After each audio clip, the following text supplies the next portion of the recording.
como que había estado siempre como muy de afuera y no le había dado como la importancia que tiene como tal el tema de la gestión humana.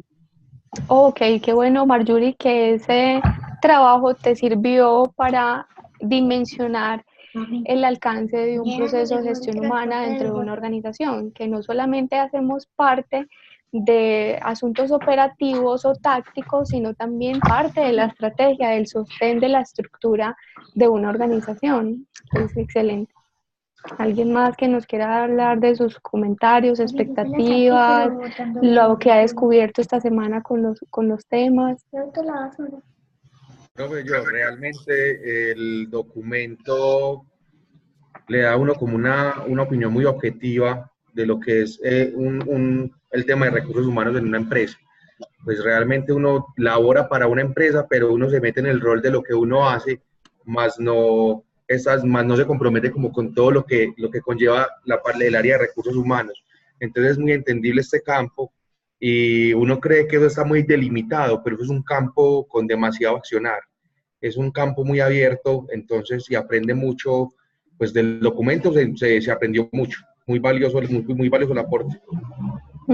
Ok, y vemos cómo desde la gestión humana nos articulamos con todas las áreas de la organización, desde la estrategia, ¿sí? ¿Cómo le vamos a dar soporte a la estrategia al interior de la estructura de la organización? Desde la cultura y cómo entendemos la cultura de la organización, ¿sí? Desde el relacionamiento que se da entre las diferentes áreas, la forma en la que se maneja la información al interior de una organización, cómo tenemos el relacionamiento con los stakeholders o involucrados, que también en involucrados tenemos a los clientes, a los socios, inversionistas. Y entonces, la tendencia ahora de la gestión humana, chicos, es pasar de lo transaccional a lo estratégico, ¿sí? Y lo mismo los líderes. El líder ahora, por las exigencias de esta era del conocimiento, eh, debe tender a lo estratégico, ¿sí? Entonces, a lo transformacional. Y hoy vamos a introducir un poco la figura del líder en las organizaciones. Vimos en una nota que les puse, en una noticia, que hay ciertas estructuras comunes dentro de una organización. Eso dependerá de cómo está centralizado la toma de decisiones, de esos estilos de liderazgo, de financieramente cómo está soportada la organización.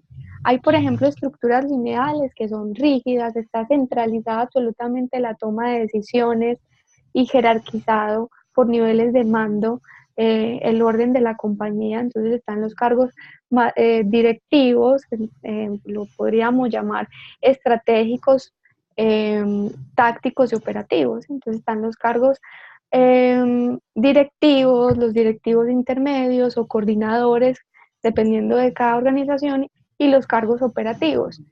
¿Sí? Y hay empresas que funcionan muy bien con ese tipo de estructura, mientras que habrán otras que están más centradas en lo funcional, bueno, el rol y la función que cada empleado desempeña. Y ahí el rol es más participativo, ¿sí? Más en doble vía, no solamente las decisiones están centralizadas, eh, sino que se involucra la participación de los empleados. Ya vemos unas estructuras más evolucionadas de acuerdo a las tipologías de las empresas, que tienden hacia lo orgánico, hacia lo matricial, y están enfocadas en desarrollar más procesos de innovación, incorporar las nuevas tecnologías a la empresa, ¿sí? Eso de la gestión humana debemos ocuparnos de hacer lectura, y no solo la lectura desde lo transaccional y operativo. ¿Qué cargos necesito? ¿Cómo los selecciono? No solamente eso, sino desde la visión estratégica del negocio. ¿Dónde estamos hoy?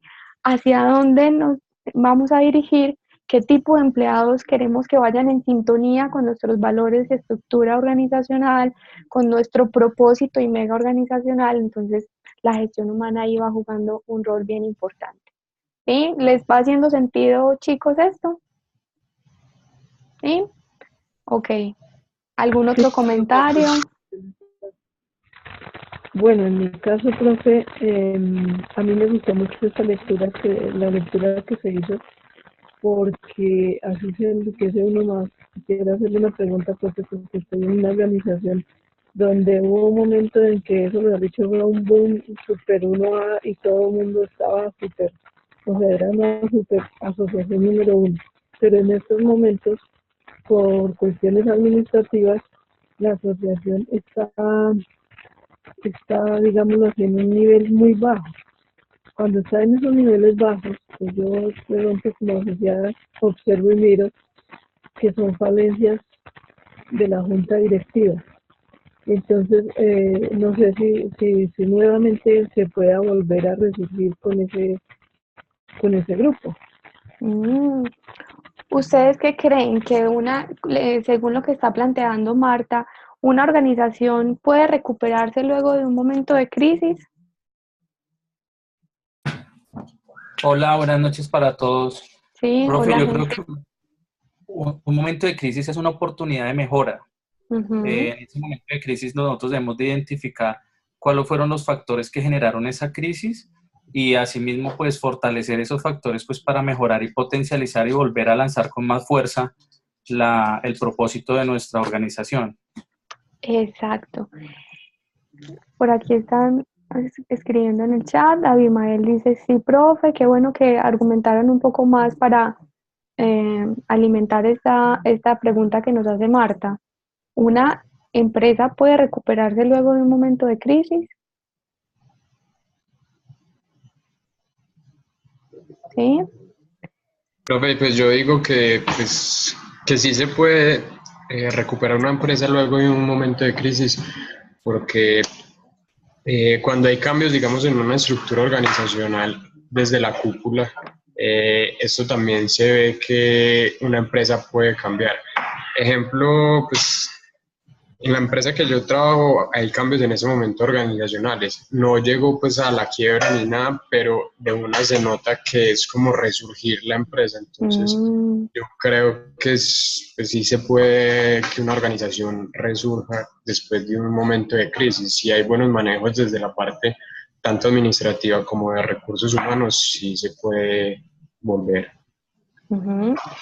Miren que desde que se tengan claros los involucrados en términos financieros, ¿sí? ¿Qué esperamos financieramente para la organización? ¿Qué se espera de cara al cliente y a nuestra cuota de mercado? ¿Qué se espera en términos de procesos? ¿Sí? Procesos de producción, procesos internos, por ejemplo, de mercadeo, contables, ¿sí? De gestión humana. ¿Y qué se espera en términos de aprendizaje? Entonces, cabría la palabra flexibilidad. Una empresa debe estar dispuesta a revisar periódicamente su estrategia, ¿sí? Por lo general la estrategia está definida por el área directiva, por la junta directiva de la organización, pero no quiere decir que una estrategia sea rígida.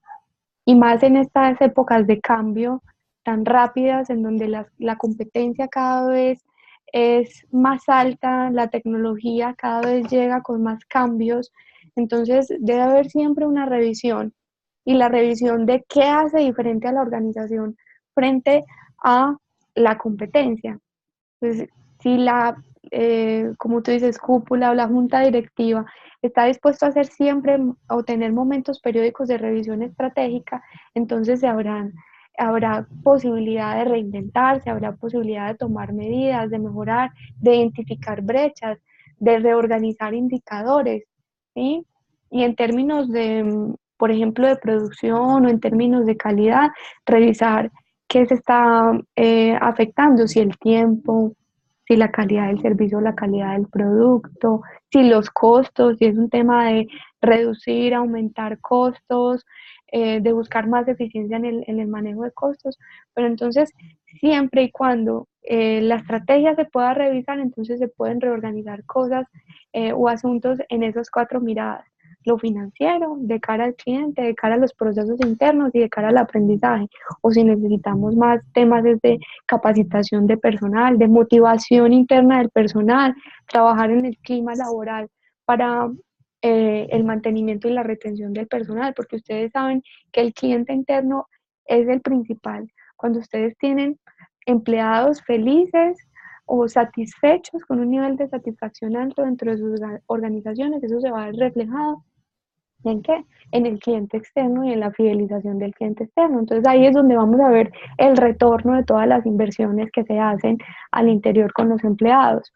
Por aquí, Joana, voy a empezar a leer cada uno de los comentarios. Ahora dice, se puede recuperar siempre y cuando se tengan buenas estrategias de corrección para los errores, ejemplo, un análisis de brechas, es decir, que sepan qué hacer y cuándo hacer para poder salir de esa crisis. Excelente. Joana dice, yo pienso que se puede reinventar una empresa de un momento de crisis y considero que su velocidad de recuperación depende de cómo hayan sido alterados sus valores y principios corporativos. Excelente. Chicos, el mundo de los negocios es así, el mundo empresarial y de las organizaciones es así. Hay momentos de crisis, hay momentos de incertidumbre y para eso también existe la gestión de los riesgos. Cuando se va a tomar una decisión dentro de una organización hay que proyectar el impacto de esa decisión. Hay que tratar al máximo de mitigar y de controlar los riesgos que estén al alcance, pero también habrán riesgos afuera, como lo veíamos de pronto en la matriz DOFA. Hay amenazas, pero cómo internamente nos vamos a preparar para enfrentar esas amenazas del ambiente, ¿sí?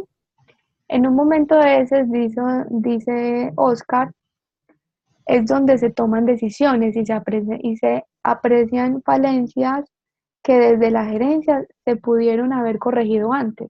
Ahí es momento de verdad en donde una empresa que es la amenaza que es una amenaza, lo vuelva una oportunidad. Excelente. Por eso es muy importante que desde la estrategia la empresa tenga definido cuál es su factor diferenciador, qué es lo que va a hacer, qué es lo que le va a dar valor agregado en el mercado. Y desde ahí empezamos a trabajar en alianza con todas las áreas, sobre todo con la gestión humana. ¿Sí?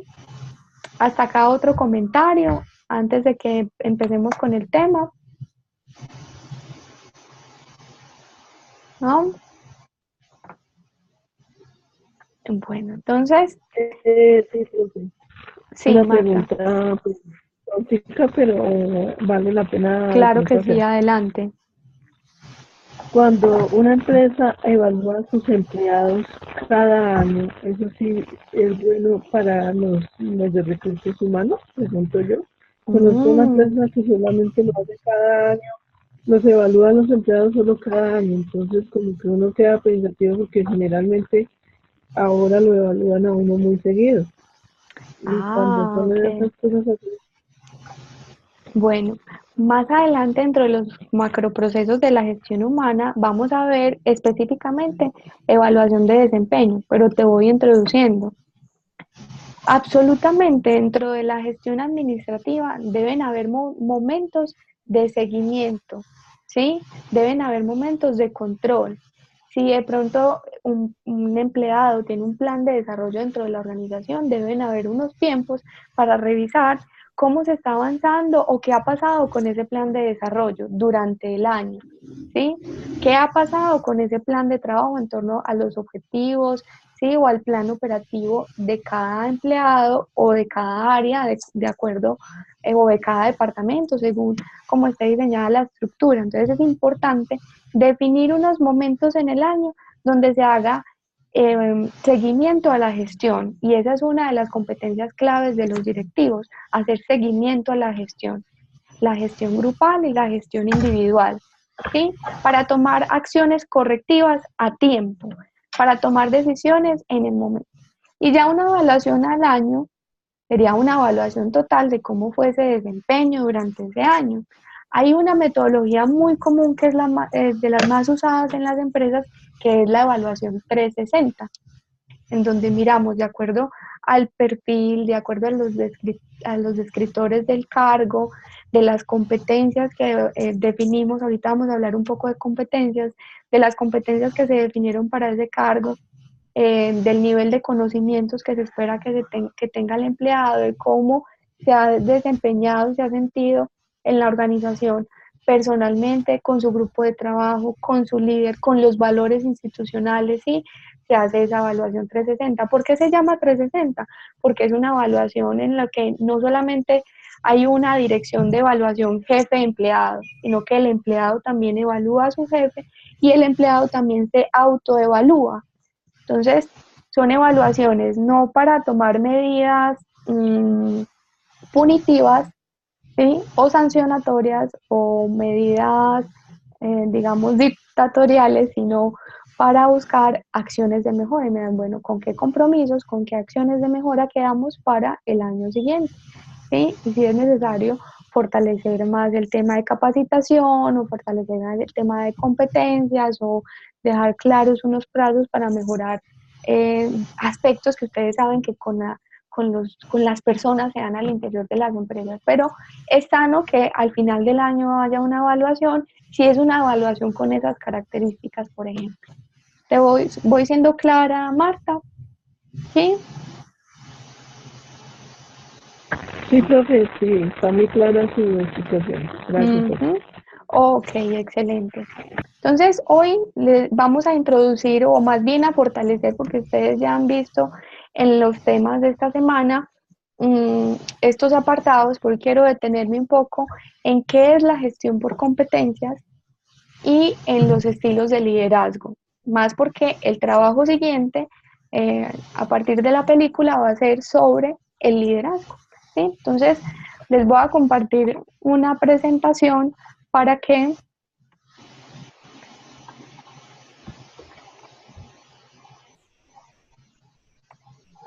ahí están en la presentación, ¿sí? Sí. Ok, entonces, Sí, sí, sí. ¿cómo entendemos el concepto competencia?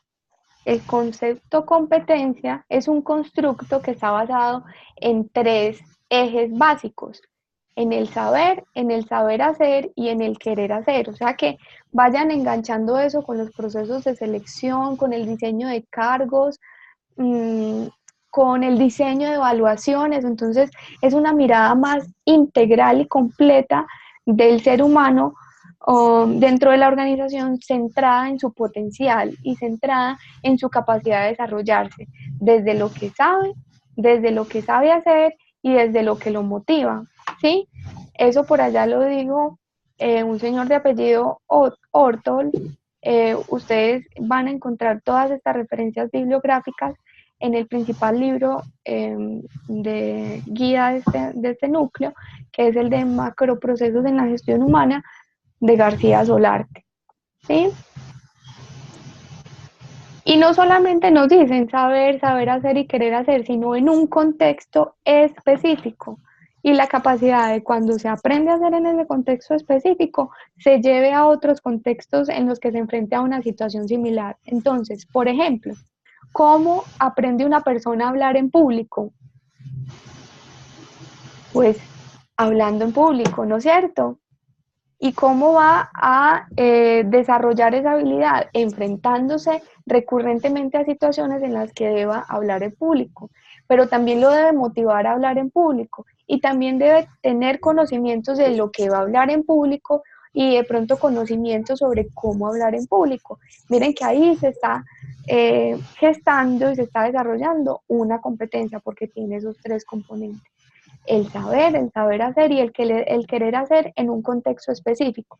Cuando una persona empieza a desenvolverse hablando en público o dando conferencias, por ejemplo, pues ya lo invitarán a otras partes y será para él más sencillo hacerlo, se adaptará más fácil, es capaz de homologarlo en otros espacios, porque ya ha desarrollado la competencia. ¿Soy clara hasta acá? ¿Sí? Correcto. Ok. No se asusten con todo este montón de letras, es para poder que diferenciemos bien qué quiere decir cada uno de los componentes de una competencia. ¿El saber qué es? Es el conjunto de conocimientos y nociones que tenga una persona sobre una realidad específica. Esos conocimientos necesarios para llevarlo a desarrollar una acción.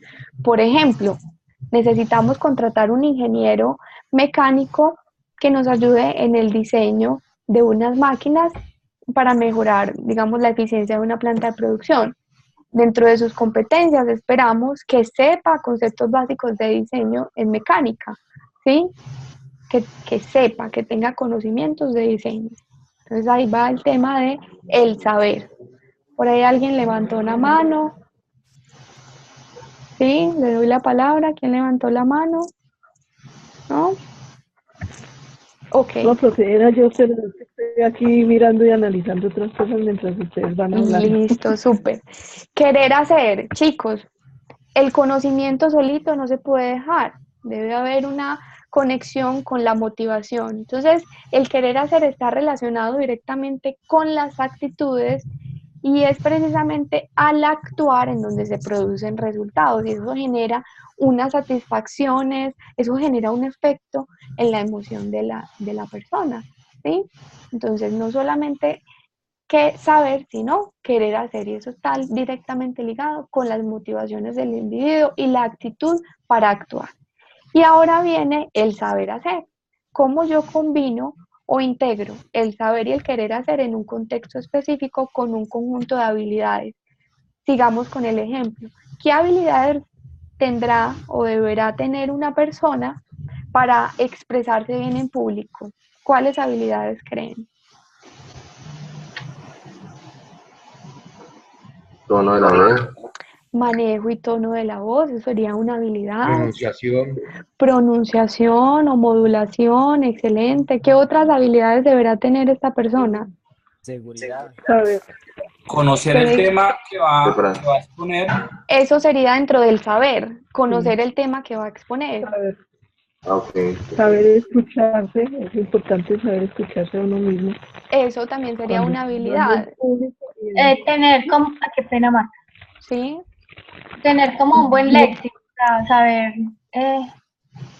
cómo expresarse. Tener un buen léxico, tener o buen vocabulario. ¿Cómo? Confianza. Confianza en sí mismo, ¿sí? Eso también iría dentro de las motivaciones. ¿Sí? Buena expresión corporal. Buena expresión corporal, oral y corporal, excelente. Miren que son habilidades que seguridad. Y si ustedes fueran a evaluar a esta persona, fácilmente pudieran dar un criterio, un concepto de una persona que se exprese bien o no tan bien en público.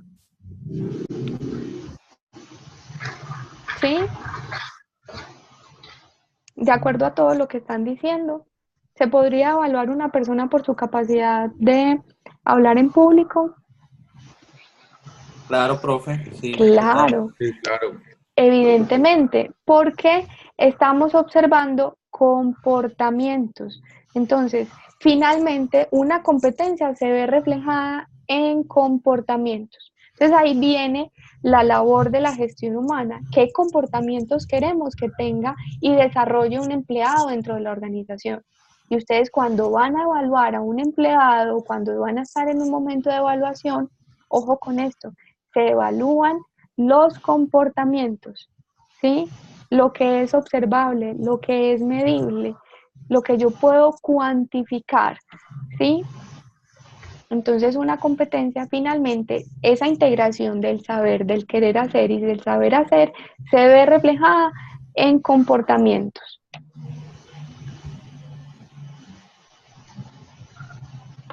Discúlpenme un momento.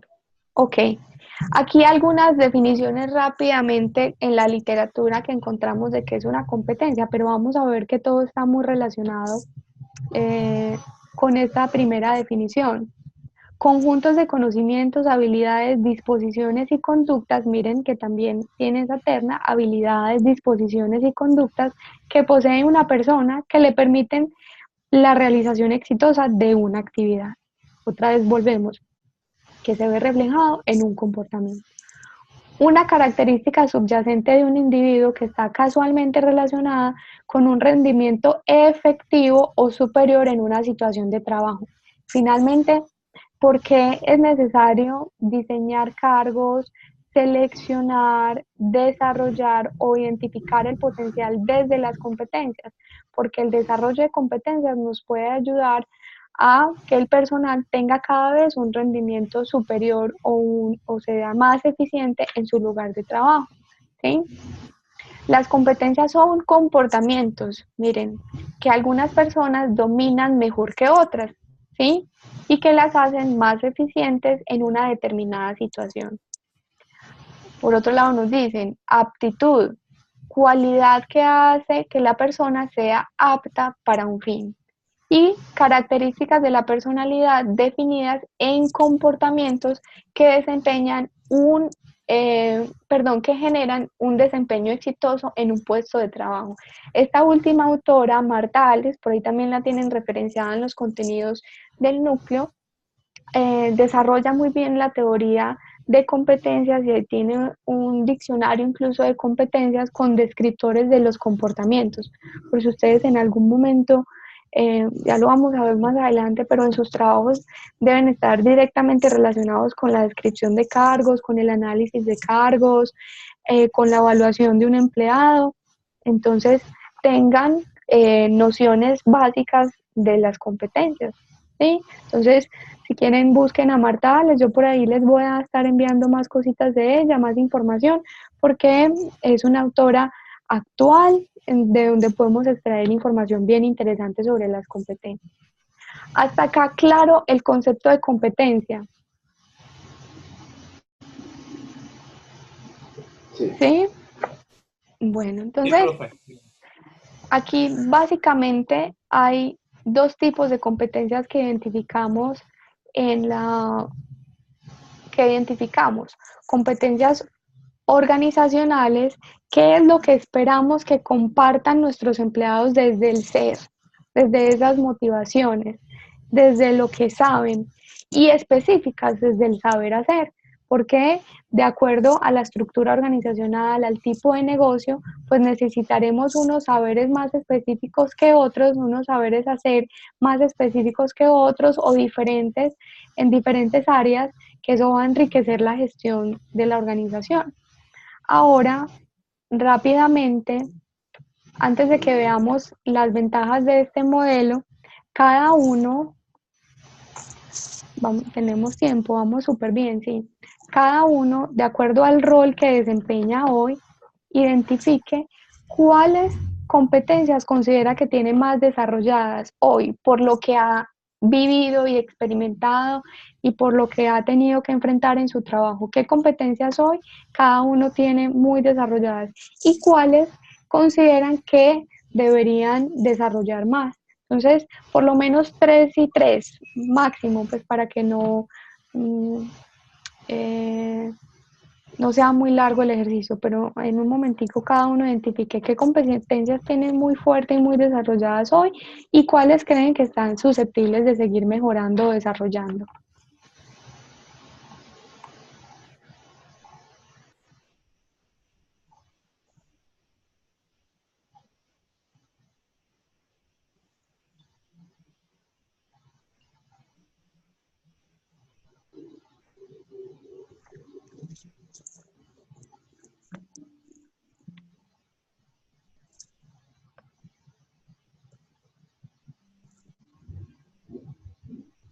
Aquí Elizabeth ya las tiene claras. Recuerden que una competencia debe integrar los tres aspectos: el saber, el querer hacer y el saber hacer. ¿Sí? ¿Quién nos quiere empezar a compartir?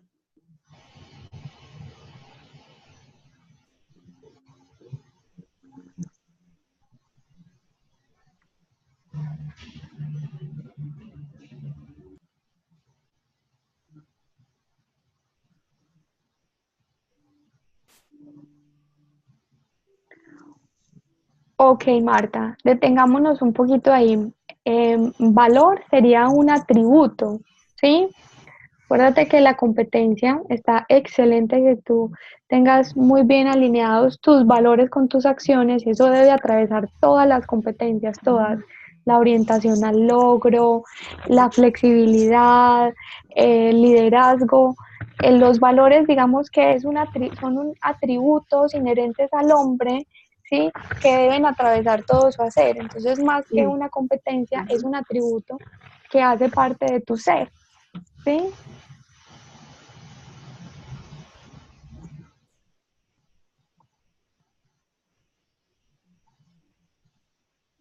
¿Quién nos quiere compartir? Pedro, Henry, Paola, Diana.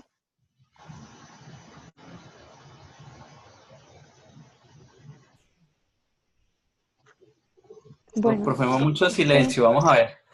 Yo, dale, Henry. Eso, rompe el hielo. sí, no, pues yo pensaría que a modo personal, pues una de las competencias que tengo, yo soy militar, ¿sí? Ujú. Dentro de mi labor, pues a nosotros nos evalúan por competencias y por el conocimiento que adquirimos para poder desarrollar la misma. Ujú. Cada proceso en cada uno de los ascensos nos evalúan esas competencias para podernos promocionar al grado siguiente. En mi caso personal, pues estoy desempeñando ahorita un rol en el cual la misma institución me entrenó, me capacitó y me colocó en ese cargo porque me prepararon y me entrenaron para asumir esa responsabilidad. Ah, ok. O sea, Eh, te están ayudando a desarrollar esas competencias. sí, dentro de la Ujú. institución se está generando un programa de carrera donde, Genial. donde cada hombre se va por una ruta de trabajo o un norte, digámoslo así, y va desarrollando ese programa de carrera para ir escalonando y ir desempeñando ciertos cargos. Una persona no puede Ujú. llegar a asumir un cargo en la cual no tenga la capacitación y la experiencia o de pronto la experticia propia para poderlo desarrollar. Pero la misma institución se encarga de irlo capacitando a medida de paso del tiempo para poder afrontar esos retos que ella le va a colocar. Excelente. Y ahí vemos cómo, no, cómo las competencias o la gestión por competencias nos ayuda a identificar no solamente qué tiene desarrollado hoy un empleado, sino cuál es su potencial. Cuando hablamos de potencial es lo que se puede o está susceptible de seguir mejorando, seguir desarrollando. Y ahí es donde entran los planes de carrera, los planes de sucesión, y eso también lo permite la estructura, una estructura lineal muy rígida, donde no haya posibilidades de ascenso, posibilidades de cambio, ¿sí? Difícilmente pues se van a implementar planes de carrera o de sucesión, pero una organización que permita la movilidad, que permita la rotación de cargos, que permita el ascenso, pues fácilmente puede implementar estos procesos de desarrollo y de valoración de su potencial interno. Excelente eso que te está pasando, Henry. Felicitaciones y ojalá aproveches mucho toda la capacitación que te están dando en el ejército. Por Gracias. acá, Víctor dice que tiene como competencia el compromiso, flexibilidad y responsabilidad. Compromiso y responsabilidad podríamos fusionarlos en una competencia llamada orientación al logro, que a pesar de las circunstancias, de los obstáculos, persistes y asumes una responsabilidad hasta cumplirla, ¿sí? Por acá, antes de seguir hablando de competencias y de liderazgo, quiero introducir un tema importantísimo que ya hay dos personas que lo han copiado. Elizabeth y Diana dicen que como competencia tienen la capacidad de trabajar bajo presión y eso lo vemos muy común en las ofertas de empleo, que incluso una de las descripciones que ponen en las ofertas de empleo, en las diferentes formas de publicar una oferta en el periódico o en una red, eh, ponen capacidad de trabajo bajo presión. ¿Ustedes qué opinan de eso? ¿Qué opinan de trabajo bajo presión?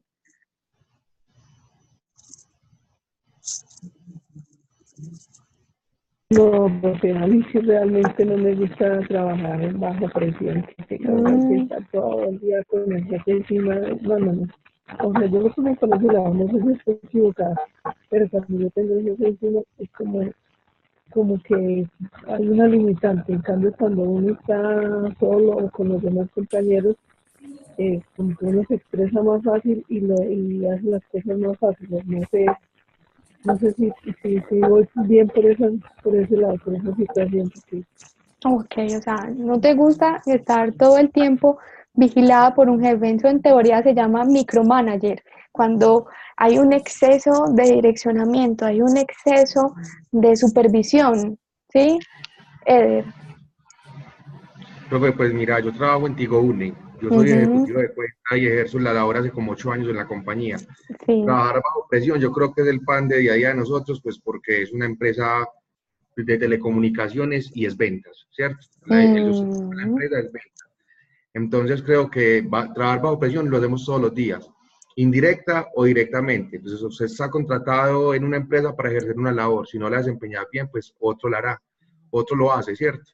Entonces, se hace muy difícil, pero en el entorno pues, que mis compañeros de la empresa lo hacen, todos trabajamos por presión diaria, porque hay que tener una meta mensual, hay que velar por esa meta y a la empresa no le importa pues cómo la hagas, hay que llevarla mes a mes, ¿sí? Hay una cuota y hay que llevarla mes a mes para que en el informe que estamos mencionando ahorita, el informe que se hace anual, hay un valor, un porcentaje en dinero que hay que llevar. Entonces, para nosotros siempre es trabajar bajo presión. ¿Y qué crees que pasa al interior de Tigo con tu equipo de trabajo que hace que las personas se mantengan? ¿Qué los motivará a mantenerse, aun cuando las condiciones les generan estrés y presión? Profe, realmente yo creo que esto es gusto, ¿sí? Es convencerse de que uno es capaz de cerrar un negocio grande con alguien. Es muy difícil uno entrar a conocerse con un representante legal de una empresa y llevarle un portafolio porque uno en realidad vende internet, telefonía y televisión. Pues eso es lo que todo el mundo conoce que UNE vende, pero UNE vende más de 60 productos, ¿cierto? Entonces hay de todo y para todo. Una empresa con UNE puede tener desde lo más mínimo hasta todo un portafolio. Entonces eso, pues para uno es muy enriquecedor ir a una empresa y salir con un negocio de 15, 20 millones de pesos mensuales. Eso es muy bueno. Ok, entonces mira que deben haber unas motivaciones fuertes en el equipo de ventas y sobre todo a un equipo de ventas hay que cuidarle mucho su autoestima, ¿sí? Para poder sortear esas situaciones de estrés o depresión. Pero entonces mira que finalmente hay cosas desde la autoestima y la motivación que compensan la labor. Yo les dije, detengámonos un momento acá, porque la presión funciona. Imagínense este escenario. Ustedes van caminando por una calle y de pronto se dan cuenta que esa calle llega a un callejón sin salida y que al final del callejón hay un muro de 3 metros de alto. Entonces ustedes tranquilitos se devuelven porque vieron que no hay salida. Cuando van a devolverse, se encuentran de frente con un perro Doberman mostrándole los dientes y los colmillos, echando espuma por el hocico y se abalanza sobre ustedes y empieza a correr. ¿Ustedes qué hacen? Se trepan el muro porque Se no hay trepan en el muro.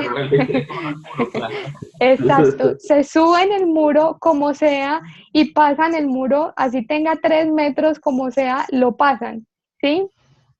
Imagínense que al día siguiente vuelva a pasar lo mismo. ¿Vuelven a subirse el muro? Pues sí, porque si no nos morimos, porque si no, no hay de otra. Y si 3 meses después siguen en el mismo ritmo todos los días, ¿seguirán saltándose el muro? No, yo creo que llegará el momento que enfrentaremos al perro. Hay que matar al perro.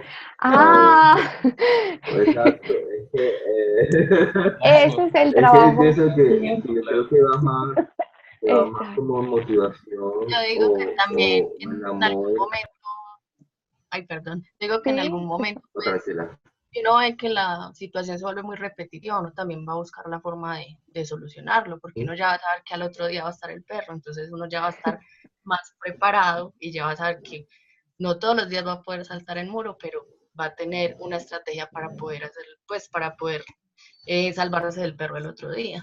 Claro, ya habrá que buscar otra estrategia, pues, o empezar a volverse amigo del perro, llevarle un juguete, sí, pero no todos los días, durante todo un año vas a aguantar el mismo ritmo. Ese es el trabajo bajo presión, chicos. En trabajo bajo presión una persona te funciona muy bien un par de días, hasta un par de meses, pero después va a buscar la manera de equilibrar o volver a esa homeostasis. Homeostasis es como la búsqueda del equilibrio.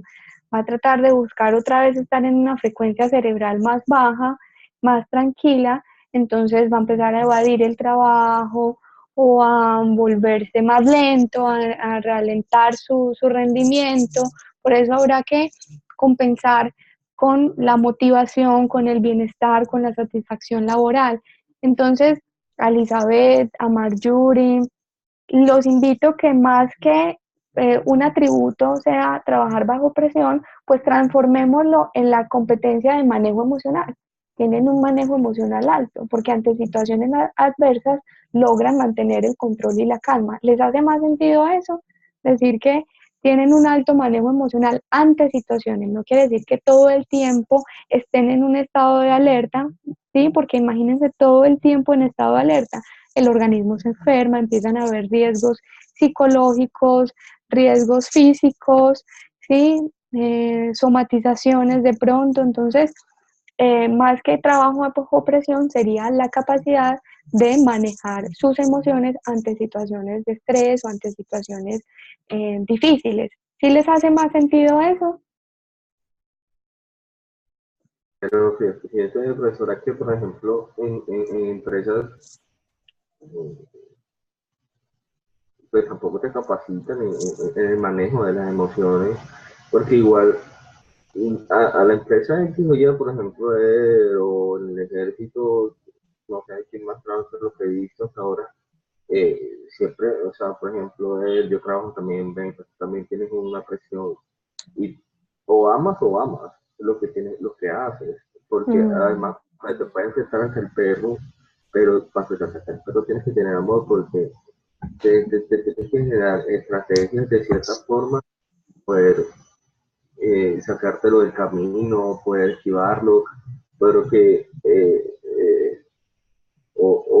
o reevaluar tu motivación 10 que te lleve a sacar la mejor versión de ti, que es más de una motivación personal para hacer cada día mejor, porque de igual forma hasta mucha gente se acostumbra a ese manejo de presión y, y, y, y sigue haciendo lo mismo, no tiene, hasta se vuelven robots, casi todos a veces, y prácticamente casi son robots, no tienen muy poca creatividad por ese mismo estado bajo de presión. Exacto. Cuando se está en alerta, acabas de tocar un tema sensible y clave, Pedro. Cuando una persona está en un estado de alerta muy alto, no hay cabida para la creatividad, porque la creatividad surge en momentos de otra frecuencia cerebral, otra frecuencia emocional. Entonces, en la presión hay una respuesta inmediata, hay una excusa o hay una justificación o hay una reacción, mientras que en la creatividad hay lugar para el actuar, ¿sí? Para el proponer. Entonces, también hay que mirar de acuerdo a los cargos, de acuerdo a las situaciones, a una organización que le conviene más, que sus empleados estén todo el tiempo en un estado de alerta, en una frecuencia en la que estén reaccionando, justificándose, o que sean o que estén en una frecuencia en la que puedan ser creativos, en la que puedan proponer, en las que le den valor agregado a su puesto de trabajo, ¿sí? Entonces ahí viene el valor de los recursos humanos al interior de la organización. Antes de que... Sí, Pedro. Perdón, qué pena. Sí. Si te das cuenta de lo que hablábamos ahorita, la crisis de una empresa, incluso llega hasta tanto en crisis porque dejan de innovar, porque se vuelven muy manipuladas. ¿Y por qué? Porque todo el mundo está trabajando en son de dejar de ser creativo, dejar de innovar. Por ejemplo, lo que muchos han escuchado por las empresas de Google, que tiene. Estuve mirando, trato de estudiar mucho en ese aspecto y por ejemplo, ellos tienen una hora para hacer que esa percusa. ¿Para qué? Para que desarrollen sus creatividades, si les gusta guitarras, si les gusta baterías, si les gusta. Tienen un rato para ellos de desarrollar lo que a ellos les gusta. Y ellos, las infraestructuras de Google, si nos vamos a eso, una gran gente, la puedes trabajar bajo presión. Digamos, una forma como vos lo llamaste ahorita, competencia de manejo de las emociones, lleva a eso, a que ya todo esté transformando, a que las empresas se empiecen a transformar en ese punto. Pues, no sé. Exacto, y eso dependerá del momento de madurez de cada organización.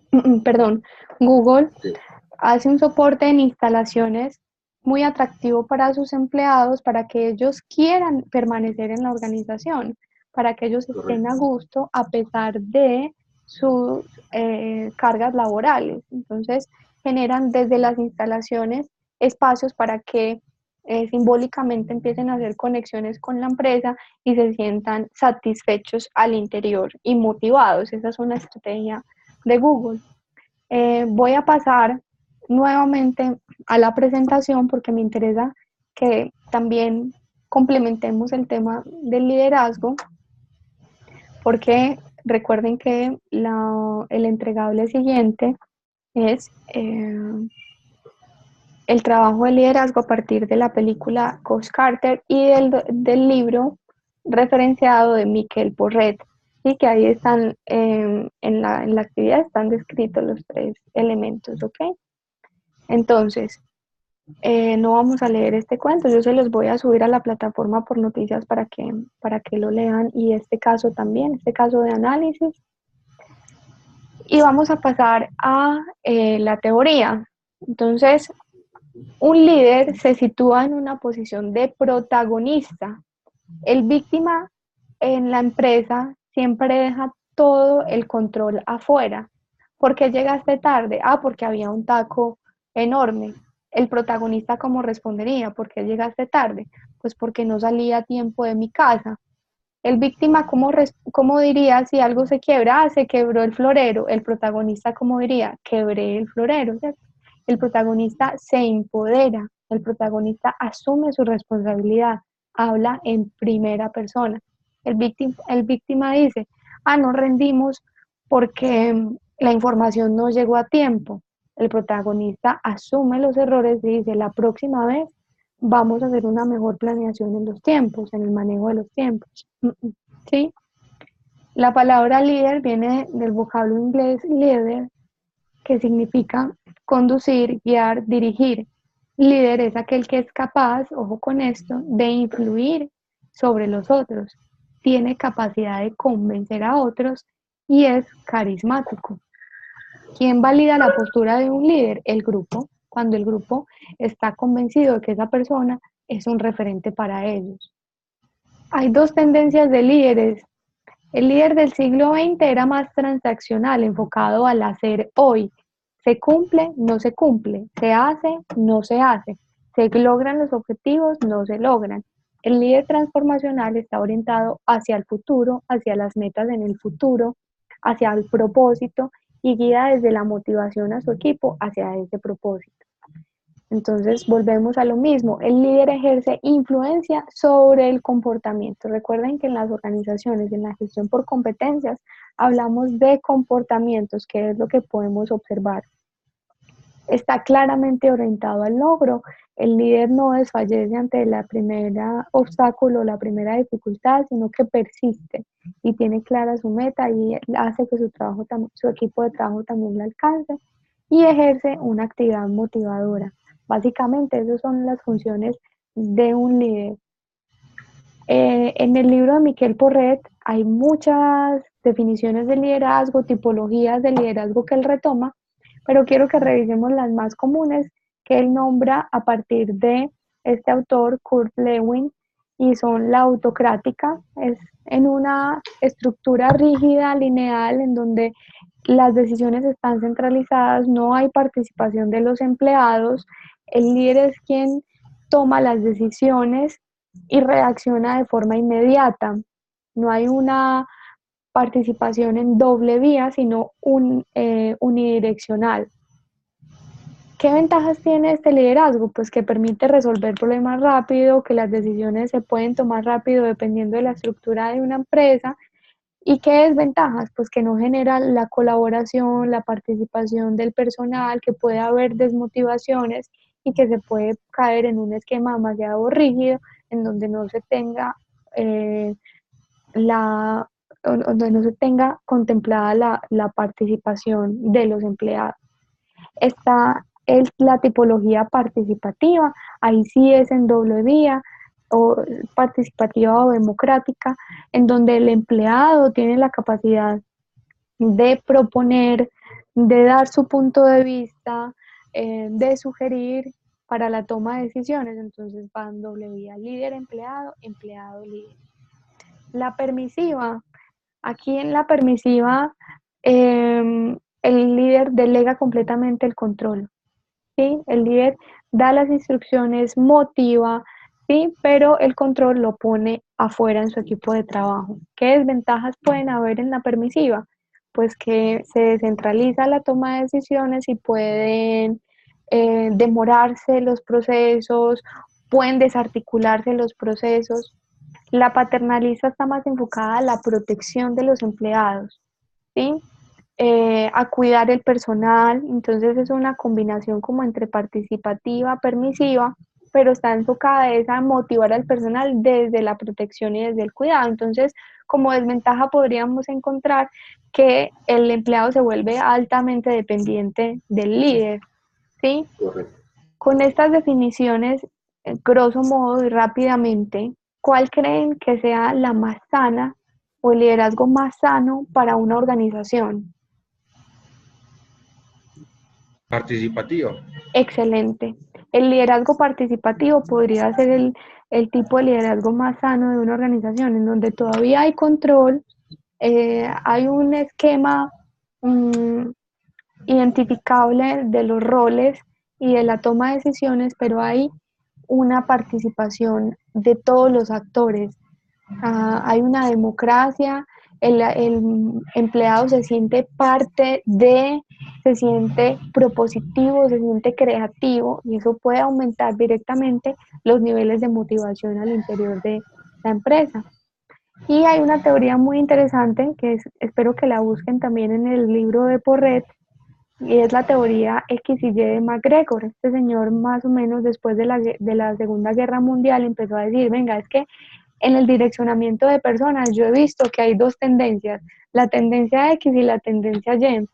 En la tendencia X, el director considera que su equipo de trabajo está conformado por personas perezosas, que a las personas prefieren recibir órdenes en vez de dirigir, que las personas son conformistas, que no quieren realizarse, que son egoístas, piensan más en el bienestar propio que en el bienestar común. Por lo tanto, hay que tenerlas altamente controladas, vigiladas, hay que tener controles externos como estímulos, castigos, horarios rígidos, ¿sí? De esa manera funcionarán los empleados. Y vio otra tendencia Y en donde los directivos identifican o perciben al empleado como un ser humano que es capaz de autorregularse, que es capaz de pensar no solo en su bienestar propio, sino también en el bienestar común, que es una persona que busca autorrealizarse, que busca ser cada vez mejor, ¿sí? Y que también puede tener control interno de sus emociones y de sus responsabilidades, ¿sí? Un empleado Y se puede volver, un empleado X se puede volver Y. ¿Cómo? O sea, la persona X se puede volver Y. ¿Ustedes qué piensan? ¿Un empleado X podría ser un empleado Y?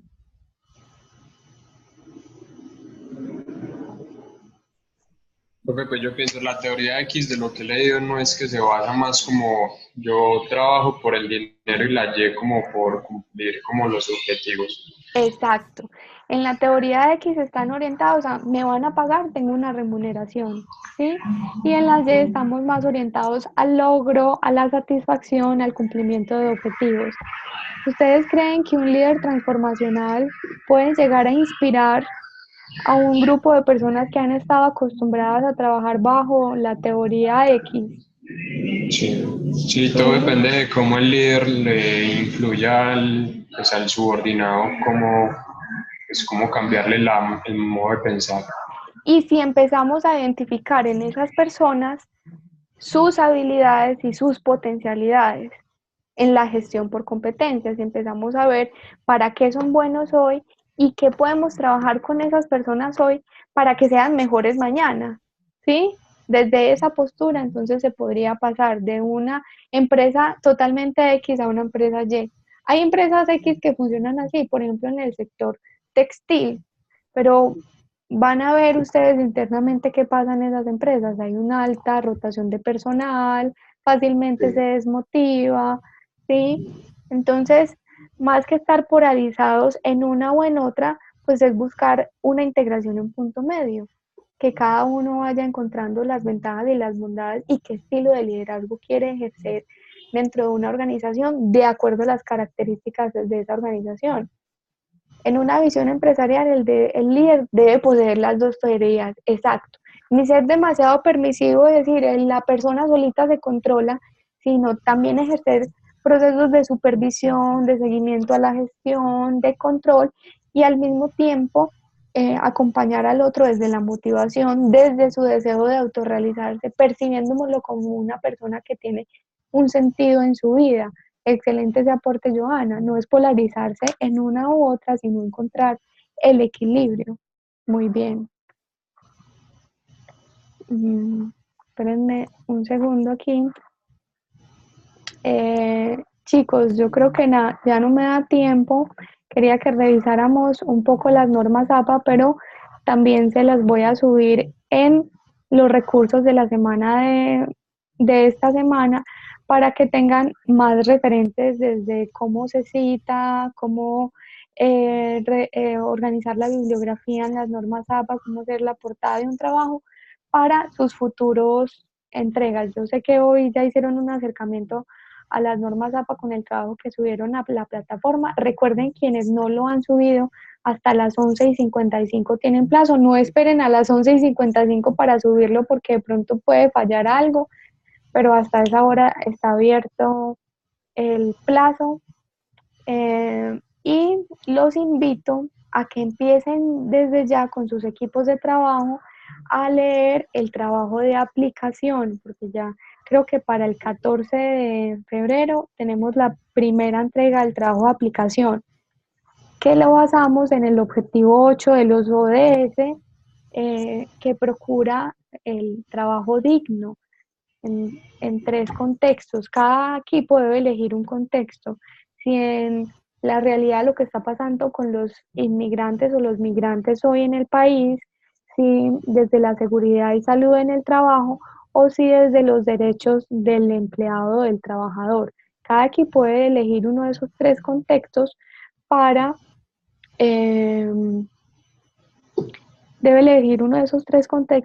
desarrollar el trabajo de aplicación. Entonces empiecen desde ya también a revisarlo, a leer, a consultar, para que puedan estar a tiempo con todas sus entregas. ¿Listo? Ok, perfecto.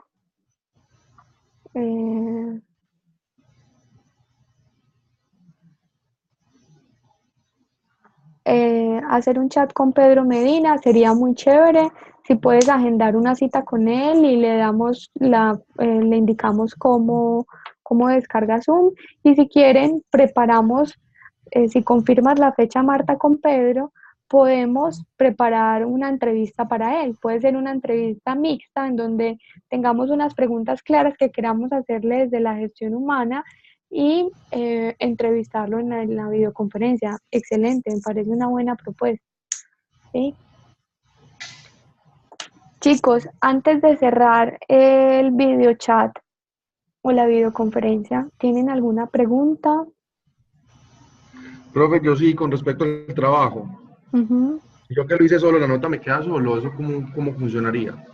Bueno, las condiciones del trabajo son que es en equipo. Sin embargo, voy a revisarlo, no lo voy a descartar de entrada porque no sería justo contigo teniendo en cuenta que estas 2 semanas son más de adaptación. Entonces voy a revisarlo, pero recuerda que una de las condiciones estaba clara ahí y es el trabajo en equipo. Sin embargo, no lo voy a descartar y lo voy a revisar para hacerte las realimentaciones correspondientes. ¿Listo?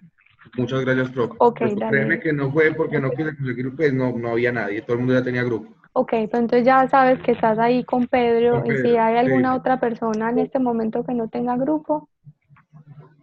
Por chat podemos encontrar, si alguna persona que quiera unirse al grupo, pues ya estamos hablando con él. Pero en el caso mío, pues hasta hoy tengo el chance, no hay oportunidad más de Ok, yo creo que ya Pedro no hay plazo, teniendo en cuenta que había que hacer una investigación, que había que ir hasta una empresa, sentarte con alguna persona de la empresa. Lo que te recomiendo es que este es un porcentaje mínimo del 100% de la evaluación, de ahora en adelante meterle toda la ficha a las otras entregas. ¿Listo? Ok. Ok, Elizabeth, feliz noche, hasta mañana. Bueno, hasta luego, muchas gracias. Bueno, están pendientes, yo les subo la videoconferencia más tardar mañana y quedo con el compromiso de actualizarles las normas APA, ponerles unos casitos, más información que va alimentando estos temas que estamos tratando en estas 2 primeras semanas. Entonces estén pendientes de las noticias que por ahí les voy actualizando y de los recursos de las semanas porque por ahí también les voy a subir documentos. ¿Ok? Ok, profe, muchas gracias. Muchas gracias a ustedes, chicos. Ok. Hasta luego.